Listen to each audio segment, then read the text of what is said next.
Raadiyoo Simbirtuu.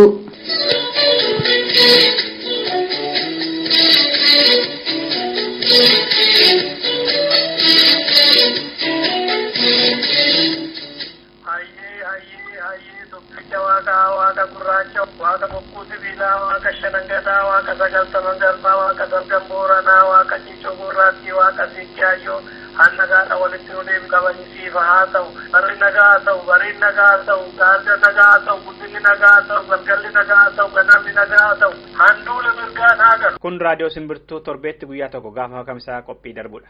Har'a guyyaansaa fulbaana 21 bara 2017dha. Qophii keenya har'aa isin beeksisuudhaaf jalqabaa kan dhiyaatu oduudha. Oduu booda immoo sirbatti bohaartu kan jiru tokko isin dhageessifnee gara qophii imalaatti dabarra. Qophiin imalaa keenya har'aa kan inni keessummeessuun hayyoota Oromoo katan Dr. Gitaachoo Teessoo, Dr. Rundaasaa Asheetee fi obbo Raggaasaa Oljirraati. Mata duree irratti mari'annu immoo waan hedduuf keessaa qaba. Egeree Oromiyaa fi Itoophiyaa sabaaf sablammoonni yoo Oromiyaan bilisoomte maal akka ta'u ka jedhu, hoggansi adda bilisummaa Oromoo filatame irraa maaltu eegama? Sagantaan siyaasaa adda bilisummaa Oromoo maal jedha? Hayyoota Oromoo irraa maaltu eegama? Mootummaan Itoophiyaa maal keessa jira? Tokkummaa Itoophiyaa warri leellisan mooraa Oromoo keessaa fi mooraa Habashoota keessaati. Maal jedhu kanarratti immoo Oromoon maal godhuu qaba kan jedhuu fi dhimmoota biraa irratti kan xiyyeeffatedha jechuudha. Qophiin imalaa keenya har'aa qophii har'aatti yoo waliin turtan ni gammadduu kan jedhu abdii qabna dhaggeeffattoota keenya hunda kan dursu garuu oduudha.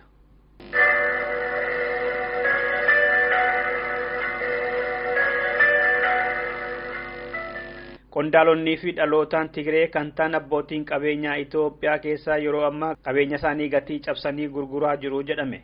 Oduun Simbirtuu gahee akka mul'isutti keessattuu Finfinnee fi Oromiyaa keessatti qabeenya humnaan ol kan qaban yeroo ammaa kanatti yaaddoo keessa akka jiran haalli mul'isu argamaa jira.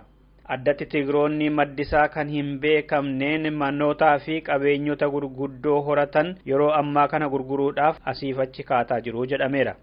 Lafa maqaa abbaa qabeenyaatiin kan fudhatan manneen hammayyaa garaagaraa kan ijaaranii qabanii fi maqaa investimentiitiin baankii irraa kan liqeeffatanii jiran gatii salphaatiin gurguruudhaaf hedduun isaanii dhiphachaa jiru jedha. Maddi keenya maaliif inni jedhu gaaffii isaa ta'uu waliin qabsiise kan oduu kana nuuf erge.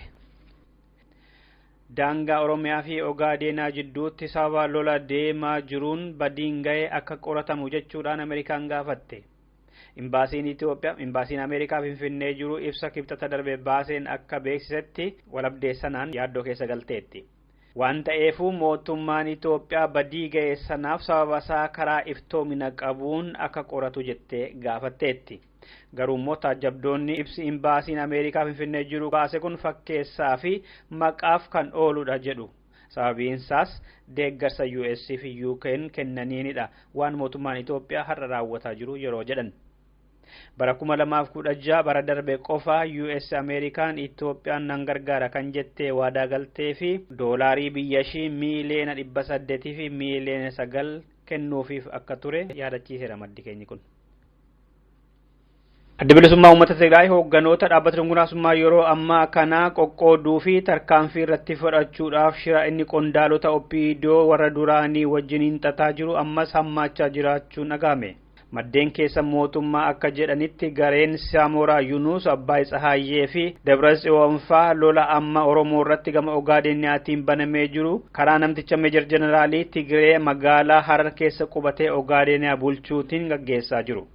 Gamtaatiin yeroo ammaa Oromoonni duulama irratti baname kana gama hundumaatiin qorachuudhaaf kan isaan godhaa jiran kan ammoo jarreen kana hedduu rifaasisee ittis aarseera jedhame. Bulchiinsi Oromiyaa yeroo ammaas hanga tokko uummataaf quuqama qabaachuusaa fi fudhatama argachaa deemuunsa garee kana hedduu waan yaaddessee fi keessattuu immoo garee Abbaa Duulaa, garee Girmaa Birruu, Aasteer Maammoo, Muktaar Kadirii fi Kumaa Dammaqsaafa akka isaan gara TPLF goranii hooggansa amma jiru irratti shira xaxaa jiran isaan taasiseera jedha maddi keessa isaan beeku. Yeroo amma kana duula Oromoo irratti godhameen kan warra qe'ee isaaniirraa buqqaanii gargaaruudhaaf hojjettoonni mootummaa fi mootummaan Oromiyaa hamma danda'aniin gargaarsa isaan godhan itti fufee jira jedhameerallee.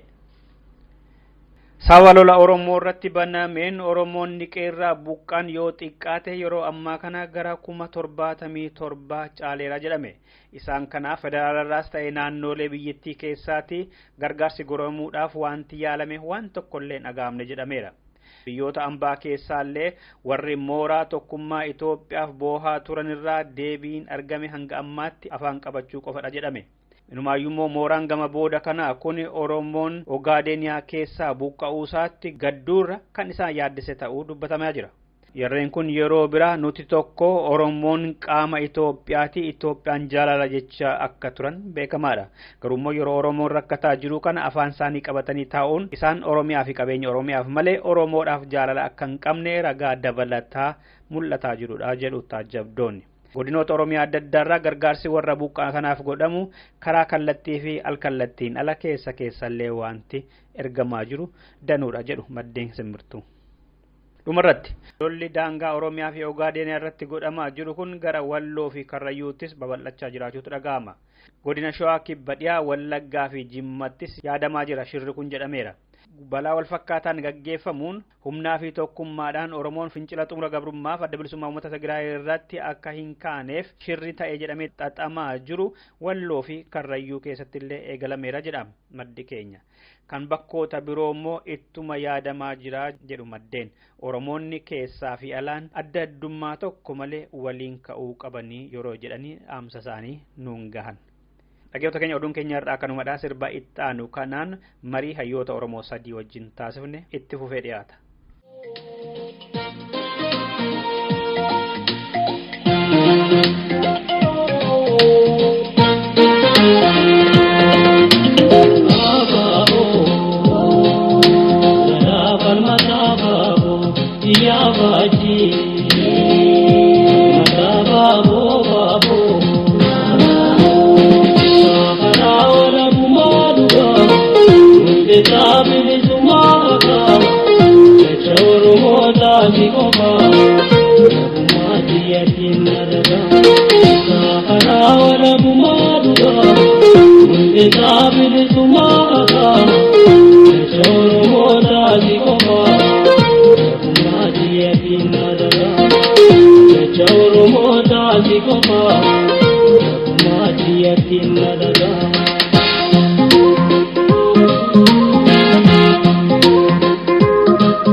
Yarrato kopture Itrambon kolchite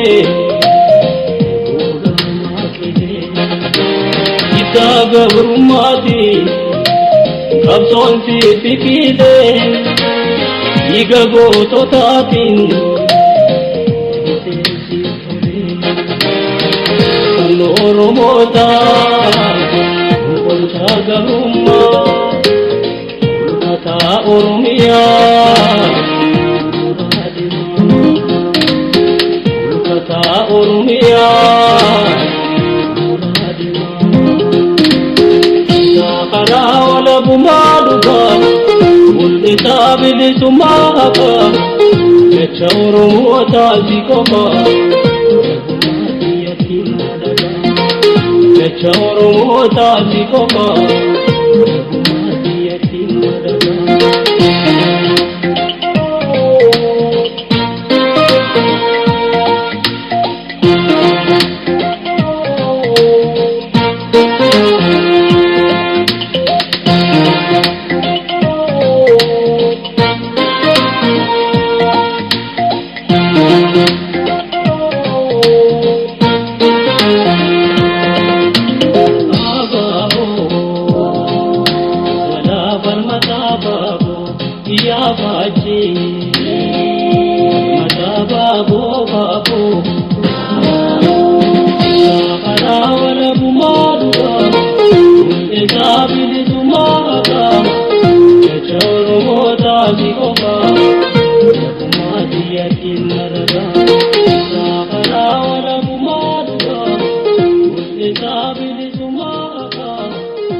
raadiyoo Simbirtuurratti guddaa galatooma keessummoota koo qophii Simbirtuu kan xiinxallu itti bahinsaa fi adeemsa kora sabaa arfaffaa bilisummaa Oromooti.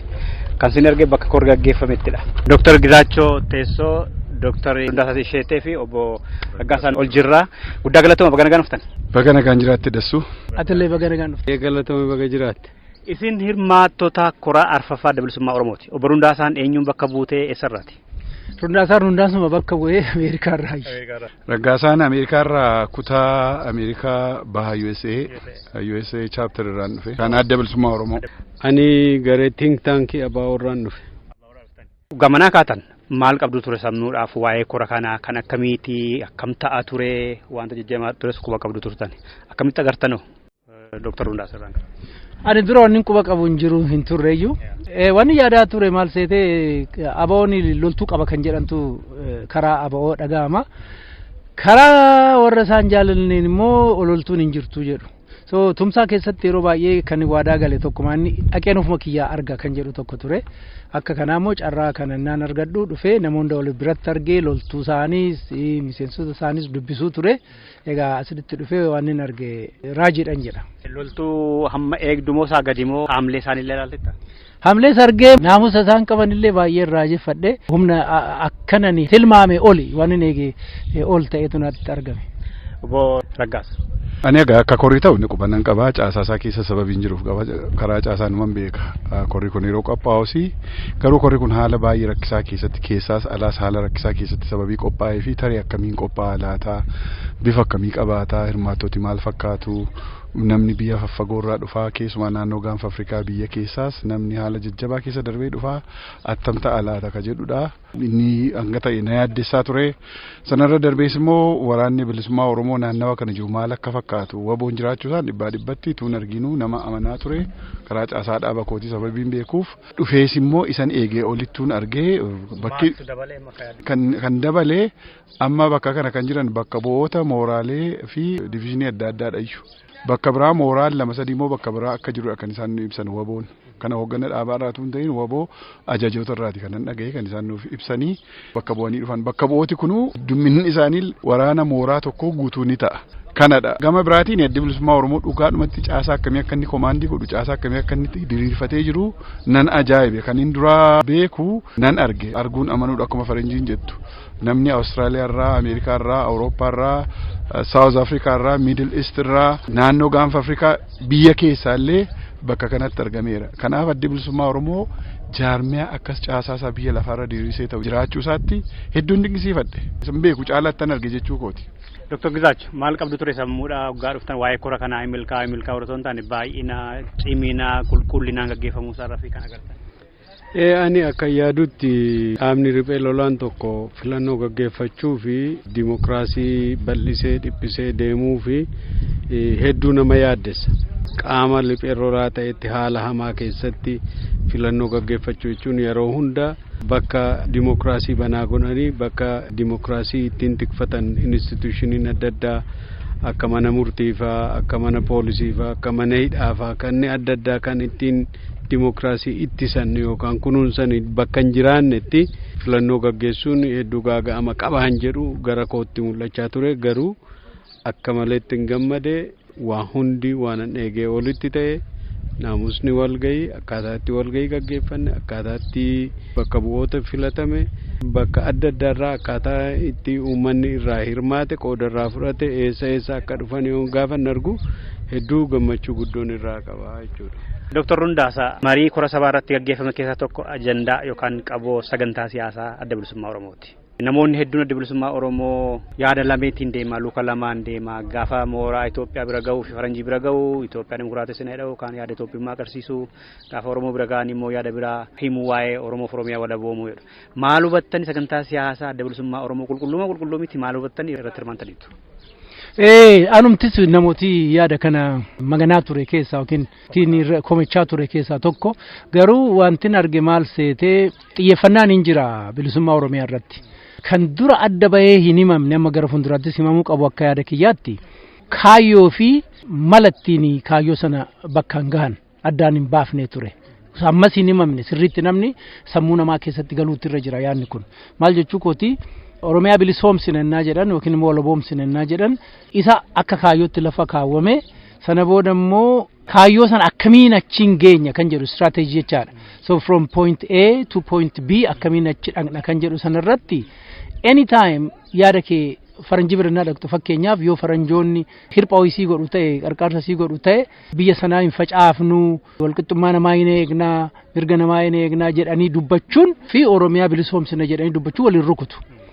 Bakkee dirree lolaatti immoo garuu nama Oromoon taanelee lolchiisuun jira miti fakkeessanillee waa tokko bu'aa namaa fidataanaan jaarmaa sanaa fidataanaan galii sanaan nama gataanaan strateejisnetti qarqaramuun badii hin qabu.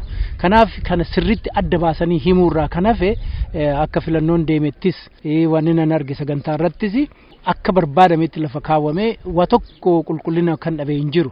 Amma fakkeenyaaf ani ka'ee egaa filuu hin danda'u harka baasuu hin danda'u garuu yaada kennuu nan danda'an ture ka'ee kan yaada kennaa ture isa irratti ture ni jajjabeessee qulqulleessaati kaayyoo keessa lafa kaa hamma ammaatti huurrii jaarmaa kanarra bubbisu huurrii dukkanni irra jiru kana kan ofirraa qulqulleessa jedheen dubbachaa ture garuu miseensa keessa warri meddee of shakkan gara amala Itoophiyaatti harkifamu jedhee namni illee maqaa dhadhaa ture as keessatti hin filamne.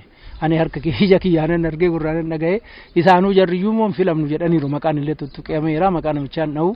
So hoogganarraa adeemsaa fi akkatti filataman kan abdiirratti godhamu illee itti gammaddeetta.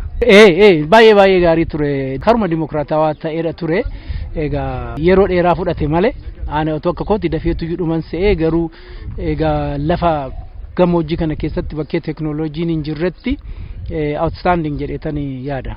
Obbo Raggaasaa amma yeroo baay'ee adda bilisummaa Oromoo gariin yoona kana gaggeeffachuu hin qabu ture kora kana maaliif fincila hamaa deemaa jira maallaqa jiru achitti bobbaasanii humna namaa bobbaasuu qabu ture jedhu gariin immoo dhaawuma hin jirre kora gaggeeffata jedhan jiru isin maal jettu yaada kana lamaan waasaa argitan sila kadura kan dhaabni hin jirre koran gaggeeffatu kuni kan ololtootaati isa kanarratti yeroo hin balleessinuun gama biraatiin kora sabaa kana yeroo ammaatti gaggeessuu hin feesisu qabeenya barbaachisu gara biyyaatti fincilamma deemaa jiru kanarratti investi gochuutu barbaachisa akka jedhanii yaada qajeelaadhaan kan dubbatan jiru dibeetiin kun waggaa 2 dura tureera. Bara 2014-15 irraa jalqabeeti korri kun kan inni qophiinsaatti ture. Haa ta'u garuu yeroo sanatti dhuguma barbaachisummaan koraa fi waa'ee fincila biyya keessaas lachuunsaayyuu barbaachisaadha walqixa barbaachisaadha. Jaarmiyaan kun yoo of jabeesse yoo hogganasaa jabeesse yoo akka gaariitti caasaasaa diriirsedha. Injifannoo fincilli kun argamsiisaa deemu ittiin komaand ittiin kontrool gochuudha danda'a malee namni waa tokko hin qabne ofumaa fincila sana booda itti bahinsa isaatiif yoo waan qabaanne caasaa ofii yoo hin qabaanne akkaataa itti injifannoota fincilichi argamsiise illee akkaataa itti tikfatan hin jiru. Addi bilisummaa Oromoo jaarmiyaa guddaadha. Jaarmiyaa uummata guddaa keessaa maddedha. Kanaaf yeroo irraa yerootti yoo dandame yeroo isaa eegee kora isaa godhatee hooggana isaa haaressee filee sagantaa siyaasaa isaa heera isaa seera isaa akka yeroo waliin tolutti godhatee adeemuun barbaachisaa sababii ta'eef ani gama kootiin hanga irraa turuun isaayyuu sirrii hin turre jedhee namoota mormaa ture keessaa tokkodha. Mormuu yeroon siin jedhu yaada namoota kennataa ture keessaa tokkodha. Haa ta'u waan namni hawaasi Oromoo alaa jedhutti fincilli kunis hedduu barbaachisaadha. Qabeenya gara sanaatti deebisuun gaariidha warra jedhu keessaas yaada gaarii sababii tureef kana jecha bilisummaa yoo gara waggaa 2 achi bute 2015 gara dhumaa 2016 ta'uu kamalee keessa gara 2017 as bute. Kanaaf lachuun isaa walqixa barbaachisaa amma miila keenya walqixxeeffannee jaarmiyaan kun hooggana haaraa filatee haaromsee kanneen muuxannoo qabanitti deebisee humna haaraatti dabalee kana booda caasaa isaa gilgaalaa at the same time fincilli biyya keessaa deemaa jirus qaamuma kanaan hoogganama jechuudha. Lachuun isaa wal faana deemaa jira. Hedduu carraa bal'aa qaba qabsoon kun adda bilisummaa Oromoos ummati Oromoos carraa fi egeree bareedaa qaba jedhee naman. Dr. Gizaachoon hoogganama filatame qabsoo akka barbaadamutti achi buuta jedhamee abdaturra. Filannoo godhachuun hooggana qabsoo horachuun baay'ee barbaachisaadha. Warra muuxannoo qabu, warra dandeettii qabu bakka liidarshiipitti fiduun baay'ee barbaachisaadha. Haa ta'u malee jiru hundumaa isaan qofatu nu hojjeta jedheen eegon. Warri kaan warri miseensonni deeggaraan hawaasni Oromoo bakka jirutti wal gargaaree qabsoo kana gara galii isaatiin gahuu qaba jedhee nama amanudha. Maaliifi qabsoon tokko gaafa gaggeeffamu dura nama xiqqootu jalqabaa achi babal'achaa deemeetu uummata bira gahaa jechuudha. Qabsoon tokko gara mass movementiitti jijjiirameera jedhama gaafa hawaasni gaggeessu jechuudha. Hawaasni bal'inaan irraa qooda fudhachaa jira. qaamni Oromoo adda addaa bal'inaan irraa fudhachaa jira. Kan dhaabni ijaare kan dhaabni hin ijaare hundinuu qabsoo kana irraa qooda irraa fudhachaa jira. Isa kana gaggeessuudha jiruun isaanii. Dr. Rundaasa amma quba qabdu ati sochoota biyya alaa kanatti keessattuu moo neetwoorkii adda addaa keessattis kan mataa kee gaggeessitu jira. Achirratti kan jedhamu addi bilisummaa Oromoo qabsoo laamsheesseera, qabsoon hin jiru, qeerroon isa bira hin jiru, waraanni isa bira hin jiru, qabsoon Oromoo gadi bu'aadha yeroo ammaa kanaa jedhu. Ati immoo amma dhuftee agartee gabaasa hojiis kan gumiin sabaa darbee hojjetaa bahee gabaasa sadha hordofteettan. Akka beektuu fi akka ammarraa hubattetti qabsoon Oromoo olmoo gadi deemaa jiramoo achumatti lafa dhiitaa jira? Dhugaa dubbachuu fi qabsoon Oromoo duubatti hafeeraa kan jechisiisu qawwee dhukaasuu dadhabuu miti. Akka hubannoo kootti kun instituushinii tokkotuyyuu diriiree uummata hunda hammatee instituushinii suni shaakkalamee biyya bulchuudhaaf illee gaafa biyyatti galleellee isumarratti hundoofne akkuma caffee Oromiyaa biyya keessa jiru feek ta'e kana jechuudha. Bal'atee hin ijaaramne jechuudha. Kun immoo dhugaadha. Amma ammaatti instituushiniin bal'aan Oromoo hunda walitti qabee sochoosu hin jiru. Kuni akkuma uummata kaanii nutis jidduu keenyatti wal morkiin wal loluun yaadaan wal buusuun waanuma jirudha. Garuu ani hunda caalatti kan nama namanu waan namni natti namanu gabaasa 10,000 natti manillee namanu as dhufuun koo kanaaf dirree ijoolleen itti leenjifamtu bakkee bu'oonni waboo kuni asitti nama 100 dhufaneenna kaampii adda addaa irraa dhufan kun mataan isaa naaf ragaa tokko shamarran dubarris jiru. Kabiraa Muhammad dubartiin tokko kan garaana nyaattu halkan illee cisee yaadaan ture. Mucaa ofii dura fidde durba biraa fiduu mannaa jette biyyarraa mucaa kiyya fideen wallorraayu dubartiin kun mucaa kiyya fideen gumaachee amma dubatte naan deebi'u namni ati intala kee asis keesseetuyyuu intala namaa guurtaa dirree qabsootti funaanta akkanaan hin jenneef kan kiyya fidee jette gammachuun mucaa ishii fidee as keessa laal namni of kennoon akkasii as jiraachuu isaanii naan dhufee argu dhugaa dubbachuudhaaf instituutioniinis immoo akkatti wal filanis naan argu haala ulfinaa jaalalaa namni walii qabu inaaffaan hin jiru kabajaatu jira wal dhaggeeffachuutu jira kanaaf bilchaachaa deemne irraa bulchuu hin dandeenya. Caasaan kun immoo asuma ka'ee akka laayyootti diriiruu hin danda'a kan jedhu sammuu keessaan qaba. Kan biraa amma filannoo kana irratti namni 31 kan filame biyya keessaayi. Maqaan hin dhahamin malee nama 83 keessaa 31 biyya jiru. Kun maal sitti argisiisa? Caasaan kun diriirfamee biyya Oromiyaa keessa jiraachuusaa sitti argisiisa jecha. Egaa kana dhufee ija kiyyaan qabatamaa ta'ee dirree Oromoon qofti irratti wal ga'ee haasa'u. Ennaan argu akkuma bilisoomnettan fudhadhanii. Amma adda bilisummaa Oromoo kan godina tokkooti yookaan kan garee tokkooti kan jedhamu jira. Kutaa hawaasaa adda addaa sila kutaa walwaamuun kun Oromoof qaanii ture garboo fudhatutti baase. Ta'us garuu koorniyaa ta'u saalaatiinis haa ta'u umuriidhaanis haa ta'u bakka dhalootaanis haa ta'u hundumaa hirmaachiseera jetta. Hundumaa irraa hirmaachiseera egaa hagan argetti kan baay'ee hunda caalaa dinqe ijoolleen as jiran daa'imman loltuuwwan as jirtu kun yookiin bakkee buutee kan dhuftee fi miseensonni akkatti isaan dubbatanii loqonni wal fakkaata amma kun eessaa dhufee yoo ofumaa keessaa baatee lafa kamitti dhalatte jettee gaafatte malee hin beektu karaa biraa immoo si qaaneffachiisa gaafachuun maaliif barbaachise kan jedhu haa ta'uuti saba identitiin eenyummaan ishii xixiqqoon oromummaa jala jirtu suni gosaas qofa yoo ta'in eenyummaa xixiqqootu jira amanteen haa ta'u gandaan haa ta'u amala adda addaa barannee haa ta'u saba identitii baay'eetu jira isaan kana kan keessummeessuu danda'u caasaa bal'aa fi seeraaf heera diriireedha. Kanneen asitti argeessuun heerriif seerri sun waan eenyummoota xixiqqoowwan Oromoo jala jiran kana keessummeessuusaa asirratti argitachaadha. Dubartoonni baay'ee jiru. Amma fakkeenyaaf heeraaf seera keessatti naatumamu keessaa harki 3 dubartii ta'uu qaba kan jedhu tokko achirratti dubartoonni kaanii maaliif akkas jedhama? Nuti akkuma dhiiraatti kompiitu gooneetu achi keessatti argamna malee kootaan nuun keessan jedhanii dandeettii naanaa ta'u kan jedhudha. Warri dhiiraas akkasii filannoon har'aammoo akkuma argitu sagaleedhaan kan mo'e nama warra silaa ganda hamatamuu miti gara lixaa otoo hin ta'in garuu deebi'anii wal filan immoo based on merit dandeettii fi qunnamtii fi iccitii namni tokko baatee deemu kami kan jedhan isa wal filan qobaatti idda namni 53 filame booda deebi'anii wal filan jarri sun waan sana wal filannoo sana kan isaan irratti hundaa'e muuxannoo fi iccitii fi qunnamtii namni hayyuduree ta'ee filame sun qabu irratti hundaa'anitu malee akka sagaleetti kan mo'atee wal faana'u nama ganda sanaa miti. Obbo Raggaasa kagadaa darbirraa umurii isaanii kan qabsoo kana keessa darban ofii isaanii immoo kan fedhanii gadhiisan jiru. Barumsa wayii namaa ta'a adda bilisummaa Oromoo keessatti amma warri biyya qabnaadhaan Keeniyaan fa'aa wal lolti filannoo booda. Sudaan kibbaa fa'aa warreen biyyoonni biraallee akkasuma. Bilisummaa Oromoo beelolaa ta'ee akkasii mul'anne.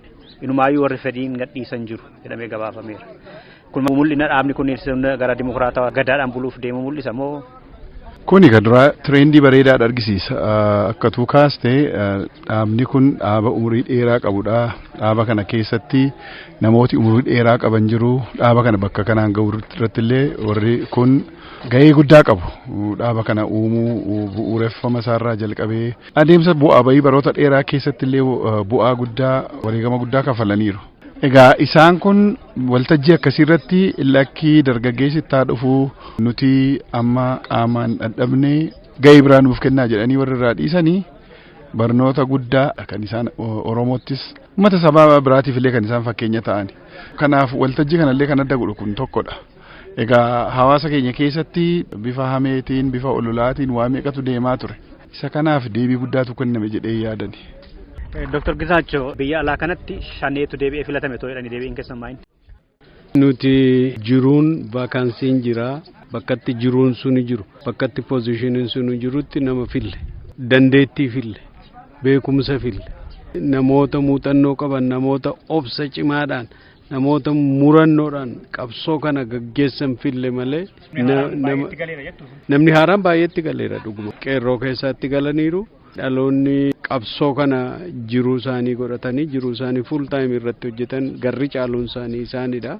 Waan akkasiin jedha dandeettii filanne nuti. Obbo Rundaasaa Oromiyaan walaboomuu qabdu jedhee falmukiyaa tokko isin hoggana kanarraa maaltu eegama? Hogganni kun kan irraa eegamu karaa hammammaa hojjechaa ture irraa maquu gadi bahuutu irra jira. Ilaalcha haaraa. Ilaalcha jechuun ko maalinni akkatti waa keessummeessan yaada keessummeessan akkatti waa hojjetan haaraa ta'utu irra jira. Wal gidduutti immoo yaada isaanii gurguratan moo? Yaada uummatatti akkumatti nama simatan akkatti namatti siqan akkatti istiraatejii haaraa diinallee akkatti rukutan qawwee qofa ta'uun irra hin jiraatu. Bosona qofatti loluun barbaachisaa jedhee namaan waani magaalaa keessattis too qawween dhukaasiin karaan waa baay'ee godhamu akka jiru kanammoo hundeen isaa qorannoodha. Yaada bareedaa fi beekumsa irratti hundaa'ee qorannoon yeroo irraa yerootti godhamutu irra jira. Kana gochuuf immoo nama yaaduu danda'u, nama riisarchii gochuu danda'u itti fiduudha jaarmaa kanatti. Sana gochuu fi approachiin hammammaa fudhatame gahaadha jedhee hin amanu. Isa sirriitti ilaalanii amma maal gochaa turre akkamitti namatti dhiyaachaa turre maaloo geeddarree wayyaa kan jedhu of deebisanii ammas ilaalanii nama kadhatan jechuu komiti. Nama kadhattee qabsootti hin gaggeessitu. Nama fedhii qabutu lolaa nama fakkeenyaaf namootiin as jiran keessa baay'een kan madaahan waggaa dheeraa warra hidhaman kanatu as keessa jira. Kanaaf namootii sanatu waan kana siin gahaa jira. Itti fufinsa sanaatiif immoo dargaggoo baay'eetu itti filame.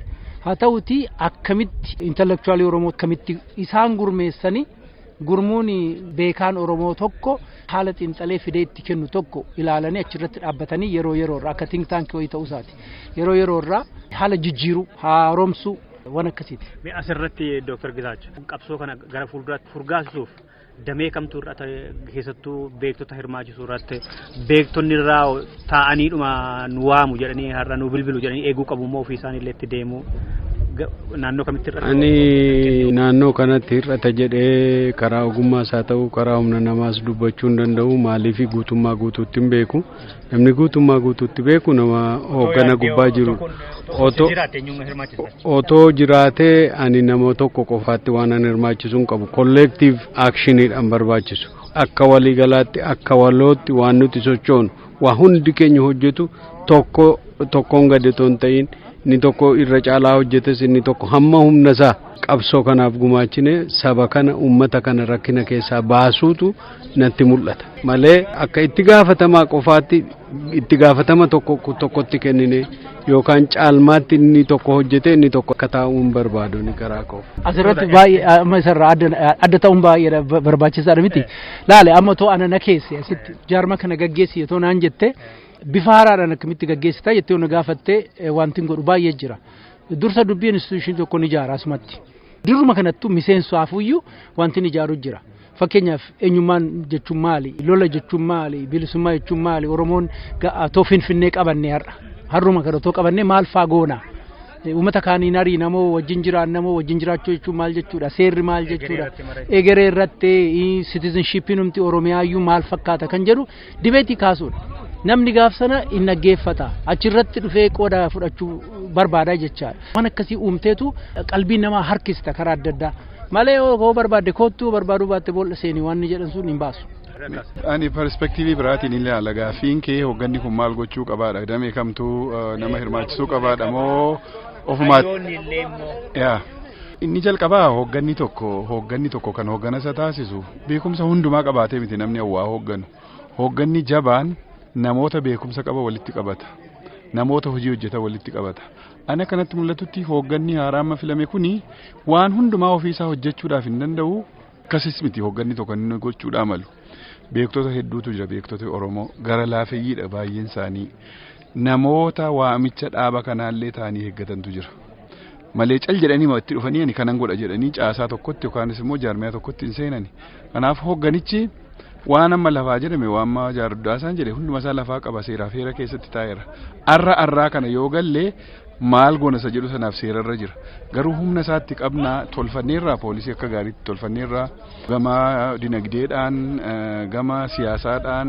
gama barnootaatiin tolfanneerraa isa kanarratti kanati beektota gaafattu beektota hirmaachisteetu arratti yoo kana ta'e maal goona gama barnootaatiin gama dinagdeetiin gama siyaasaatiin gama waraanaatiin irra caalaa ofii isaanii damee waraanaa fi dameen tikaa isa kanarratti jabeessee hojjechuu kan inni qabu kan dhimmi jaarmiyaa keessaa isa kana lamaan kanaan alatti beektota hirmaachisuu kan qabu pilaatfoormii isaa oomee beektota hirmaachisuu kan qabu dhaabichadha dhaabichi immoo damee kamtu hojjetaa isa kamtu kana godhaa waliigalatti collectively hundumtuutti gaafatama qabaa ammoo walitti dhufanii akkaataatti poolisii maammata baafatan irratti mari'atanii beektota biyya alaa jiran kana humna guddaatu jira kana hiriirsuu kana hirmaachisuu hojiitti kennuu qabu yoo hojii kanatti kennanii waamicha godhanii fi beektoti Oromoo kun deebisuudhaaf didanii isa isaantu itti gaafatama isa kana hoogganni kun gochuun inni itti jiru malee gama kaaniif uummata kamii wajjin akkamitti jiraannaa maaltu ta'a akka gaariitti lafa taa'eera heeraaf seera bilisummaa Oromoo dheengaddallee kan mari'atame waan tokko nabbisne maayinooritiin Oromiyaa keessa jiru maal ta'a ummati naannoo Oromiyaa keessa jiru maal ta'a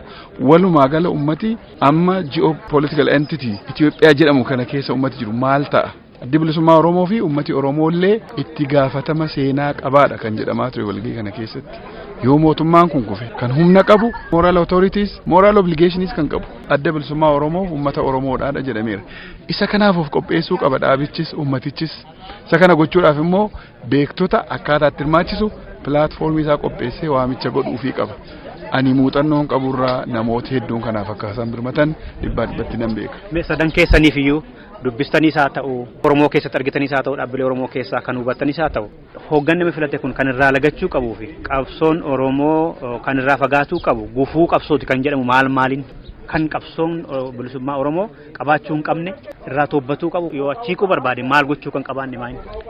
Qabsoo bilisummaa uummata Oromoo akka adda bilisummaa Oromootti namni gaggeessuu barbaadu gandummaa gosummaa amantii kanarraa ufeeguu qabu. Maal jechuudha kuni gandummaadhaan paartiin ijaaran fedhiidhaa fi kaayyoo irratti hundaa'a. Dhaaba riphee lolaa dhaaba bilisa baasaan kan irratti hundaa'u gandummaa irratti hundaa'e yoo ta'in kaayyoo fi fedhii nama sana irratti rakkina uummataa karaa kana hiikanna jedhanii lafa isaan irratti kaawwatan irratti hundaa'a. Kaanadha malee achitti dhalateef nama jabaan ta'u bakka tokkotti dhalateef nama yakkamaan ta'u jechuudha. Yakkamaan ganda hundaa keessa jiraachuu danda'a. Namni gaariin ganda hundaa keessa jiraachuu danda'a. Gandaan dhaaba kana gaggeessuun hin danda'amu karaan sun cufamuu qaba amma kanaan duratti cufaa bahee ture isma cufatee itti fufuu qaba. Gaaffiin kun amma borundaas. Ilaa innaa qabsoo jennu akkuma duratti jedhe instituushinii ijaaruudha. Instituushinii hunda hammatu akkamitti ijaarraadha amma dubbiin. Instituushiniin addi bilisummaa manuti dubbannu kun ijaaruuf deemu hunda simachuu qabaa miti. Innaa hunda simatu egaa achirratti harka walirra qabuun power corruption fidaa jechaadha. Wal beekinsaan anifati yoo harka walirra qabanne balleessii kee yoon sii dhokse balleessaa koo yoo anaa dhoksite instituushinii sanayyuu awwaalaa deema. Namni irraa baqata. Malee gandi iddoo hunda jira. Ganda malee namni hin jiraatu. Garuu gandummaa inni jedhu suni amaloota calaqqisani. Amaloota calaqqisan sana immoo akkamitti irra aanna amaloota hin taane jechuudha. Amala badaa seeraa fi heeratu olaantummaan seeraa fi heera sanatuyyuu waan sana tasgabbeessa jechaadha. Kanaaf wanti irraa lagatamuu qabu akka malee walii dhimmu dhugaa awwaaluu tattaafachuu waa tokko hambisuu jedhanii sobuu wanna sana lagachuudha baay'ee irraa fagaachuu barbaachisa. Mee teknooloojiin illee waliin qabsiitee amala diyaasporaas dabaliitee gufuu qabsoo kan ta'uu danda'u maal maali? Teknooloojii jettee na yaadachiiste beektaa amma torban lama ga'eera erga naannawa Ameerikaa irraa deemee ilmi namaa feesbuukii malee jiraachuu akka danda'u mirkaneeffadhe miilanaa. Dhugaadhumatti bakka kana dhufee kanan argee teknooloojii uummati keenya hawaasi keenya akka malee itti fayyadamaa jira. Ammoo ololli teknooloojii kanaan qabatee naannoo biyya lafaa kanarra deemaa jiru kuni akka inni duwwaa ta'e bakka kanatti argee jechuudha. Haa ta'u amma waan amma jette keessaa qabsoon Oromoo maalirraa to'achuu qaba ka jalqabaa isa jette irratti ani akkanatti fakkaatutti kan inni irraa to'achuu qabu humnoota siyaasaa maqaa Oromootiin Oromoo keessa deemaa garuu gitoota bittuu leellisan qabsoon Oromoofi yaanni hiree murteeffannaa yeroon itti darbeera warra jedhan irraa to'achuu qaba. Yeroon ittiin darbu eenyummaatti yeroon hin darbu.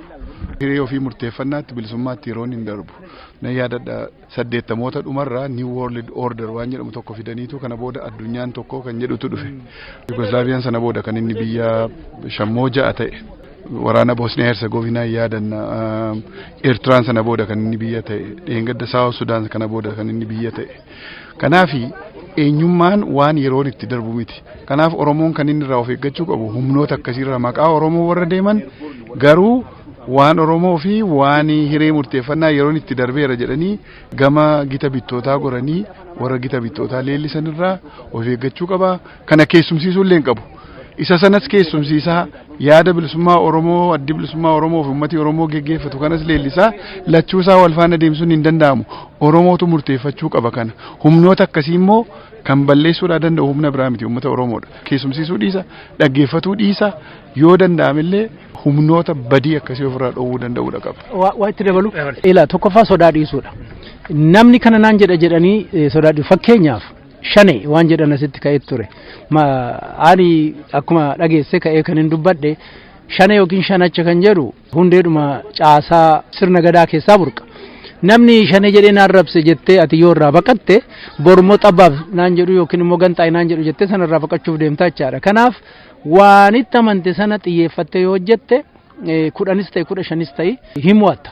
Kanaaf yeroo baay'ee joonjii kan namarratti oomu maa'inni nama sodaatanii duubatti deebi'u jechuudha. Afaan lama dubbachuun sun iddoo sanarraa dhufe durumayyuu. Kabiraa immoo warrumti bilisa baasaa ta'anii amma bashaa bira dhaqanii Itoophiyaan hin baddi jedheen sodaadhee abjuudhumaan naqaajjessa warri jedhantu jiru. Amma duruma bilisa baasaa Oromoo ta'e harka rukuchaa fi warri turre sun. Jarri sun joonja'aniitu uummatallee joonjessu.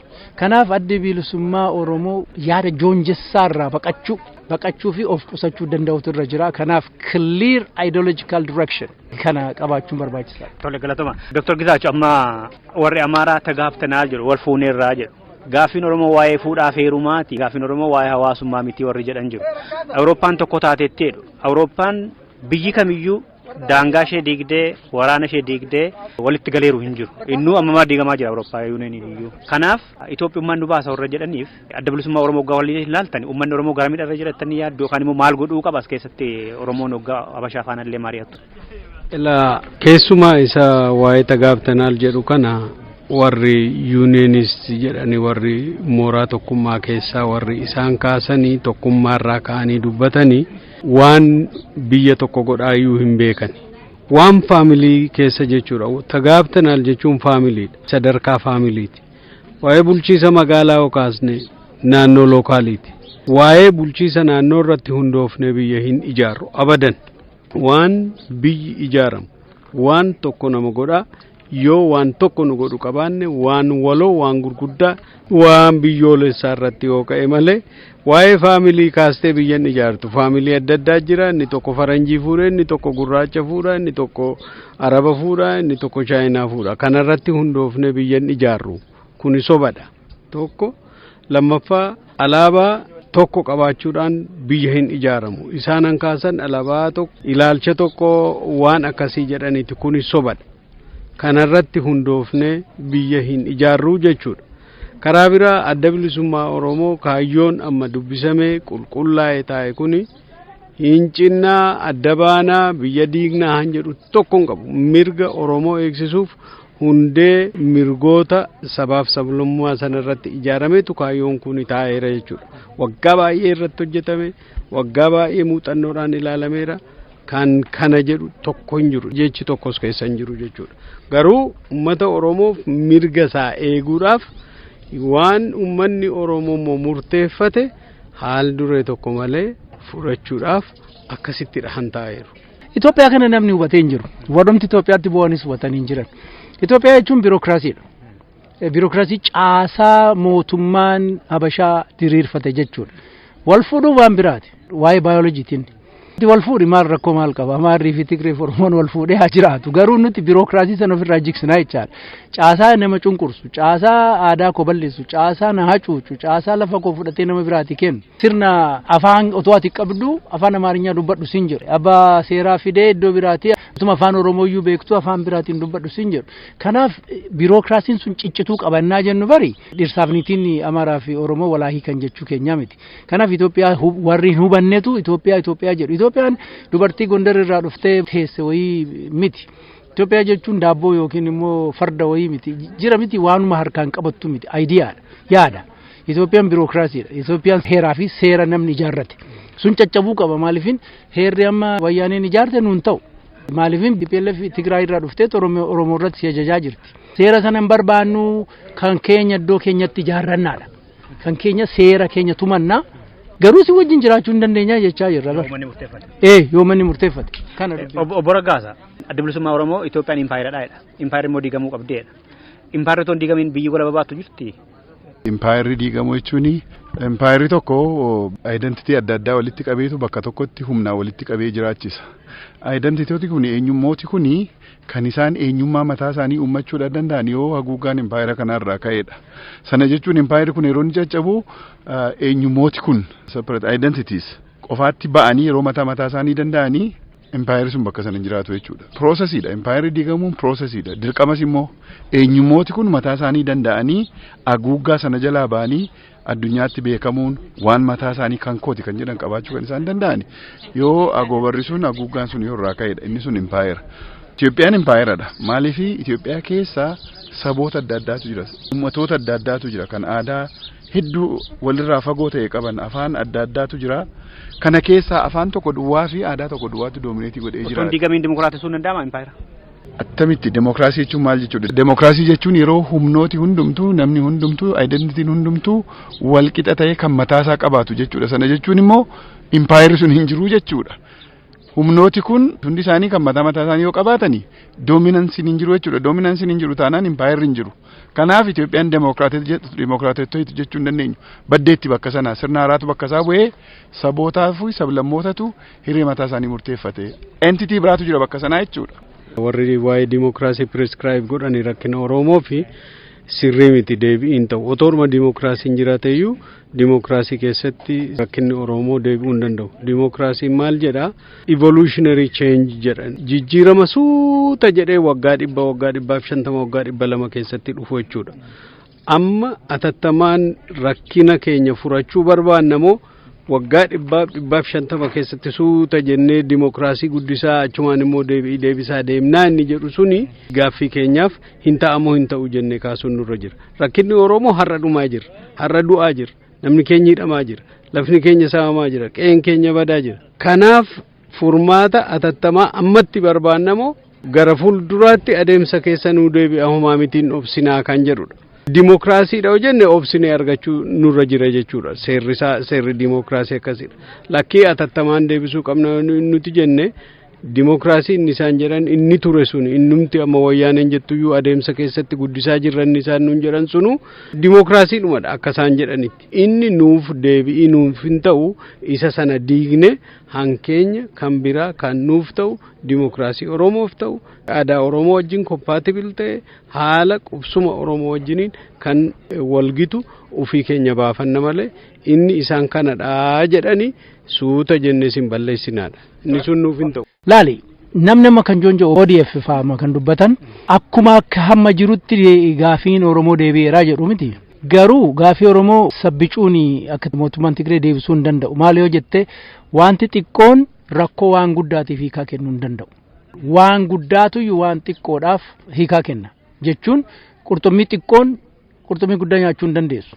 isa guddaa sanatu yuushii xiqqoo onni jedha garagalchaa jiru isaani bar Itoophiyaan impaayiraadha kan bulchaa jiru immoo saba xiqqoodha kan bitamaa jiru saba guddaadha kan impaayirri saba xiqqoodhaan bitamaa jiru hiikaa fiduun dandeessu saba guddaa fiduun danda'udha gabaabatti Abaawo saalaalatu deeggartoota abaawo saalaalatu hawaasa biyya keessaa biyya alaa saalaalatu qeerroos waboos Oromoo kan ta'e hundumaa qabsoo kana galmaan ga'uudhaaf maal godhuu qabu bilisummaa Oromoo gochuu kan qabu akkuma amma resolutionii godhannee kora kanarraa kaanutti caasaa isaatti deebi'ee inni waaltessaa ta'ee hooggana headquarter isaarraa hojjetu qajeelfama barbaachisu kennaa akkuma seerri fi heerri lafa kaayyatetti akka korri kun dirqamaa fi qajeelfamatti kennee deemetti hojii kana shaffisaan itti fufuu waboo jajjabeessuu bobbaa waboo biyya keessatti heddummeessuu isa ammaa caalaatti bobbaa waboo jabaatee waraanni leenjee taa'u kun waraanni leenjee ammas leenjiirra jiru gara fuulduraatti dhufee leenji'u battaluma leenjii isaa fixatutti bobba'uu isa kana immoo akka inni bobba'uudhaa danda'uu fi ummati biyya alaa jiru immoo qabeenyaan humnaan beekumsaan tinnisu kana alatti furmaati biraa hin jiru Oromoon filannoo lamadha qabama yookaan mo'uu yookaan bakka irraa baduu mo'amnee jiraachuu hin dandeenyu jarri kun nun kaayan yoo mo'amne nun kaayan akka Oromootti akka biyyaatti illee jiraachuudhaaf hin dandeenyu yoo mo'uudhaa dadhabnee hin badna ummati kun hin bada kanaaf mo'uun optionii keenya isa dhumaati. Dr. Gizaachuu waan ta'uu qabu amma nuti kan irratti wal lolaa jirru kaayyoo miti garri caalumsaa karaa irrattidha nuti miinsi irratti wal lolaa jirra jechuudha yoo akkas goone tooftaa irratti wal lolaa jirra jechuudha tooftaan karaa 100 ta'uu danda'a karaa 50 ta'uu danda'a namni karaa irra fe'e irra haa deemu karaa isa baase irra deemu diinatti dhagaa darbachuudha mooraa qabsoo Oromoo diiguun mooraa qabsoo Oromoo irratti aggaammachuun bu'aa nuuf hin qabu hunduma keenya gaaga'ama qaba unurraa kaasee namni nu fakkaatan gara diinaatti dhagaa darbachuu diinarratti aggaammachuu malee firarratti yookaan qabsoo Oromoo irratti akeekkachuun gaarii natti hin fakkaatu. Hirmaattota kora sabaa arfaffaa bilisummaa Oromoo Dr. Gizaachoo Teessoo Dr. Rudaasaa Isheetee fi Buraggaasaa jirra guddaa galatoomaa fayyaa ta'aa. Galatoomi Dessuu fayyaa ta'e.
Saba wali ngale ala ngale wali tolan jechuun wati bachi warri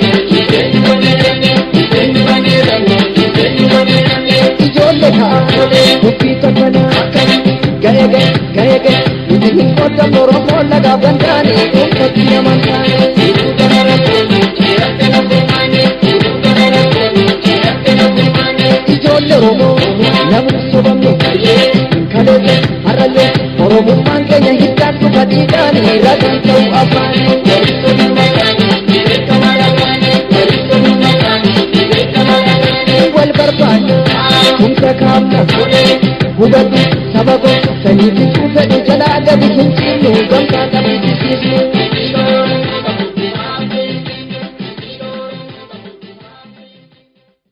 Dhaggeeffattoota keenya qophiin simbirtuu har'aa hanga ammaatti kan caqasaa turtan kana fakkaata irraa waa hubattanii itti bohaartanii itti jedhu abdii keenyadha. Yaada keessan immoo yaada gabbisu yookaan kan qeequ yoo qabaattan akkuma kanaan duraa simbirtuu yoo qabsiiftan fooyya'ina sagantaa keenyaaf gahee guddaa gumaacha jecha waan rogaa turtaniif horaa bulaa kan isiniin jedhu qopheesse kan dhiyeessan dassuu duulaati bakkaaf haala gaarii keessa akka turtan abdii kooti sirbattaan kanaan nagaatti isiniin jedheera. Ya walala walalitu tipasi ya dembaritu Ya walala walalitu tipasi ya dembaritu Ya walala walalitu tipasi ya dembaritu Ya walala walalitu tipasi ya dembaritu Ya rada garre masentu gana nabduri mamfutu yokan nalte sanyintatu yokan kote gumbingutu Ya rada tira da garre yokan le konyane marre Ya walala walalitu tipasi ya dembaritu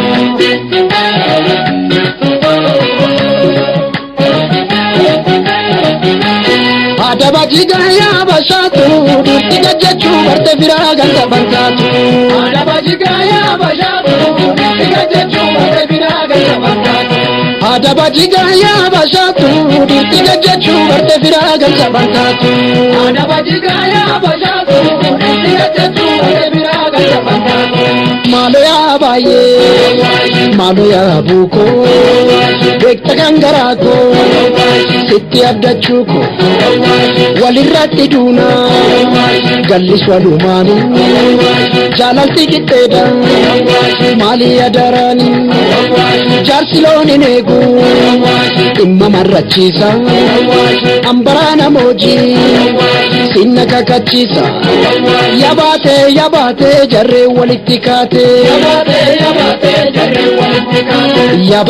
yabaatee dubbiititti jabaatee